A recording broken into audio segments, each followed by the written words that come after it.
Every year we hear the same old when it comes to the winter weather and dangers for plants, pets, pipes, and of course people. But if you don't take these warnings seriously, experts say you can cause irreparable damage not only to your plants but to your pipes.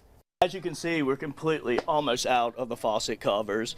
That usually happens every year. Whenever the first freeze comes around, we get cleaned out. Then the second freeze, people still didn't get them. We get cleaned out again.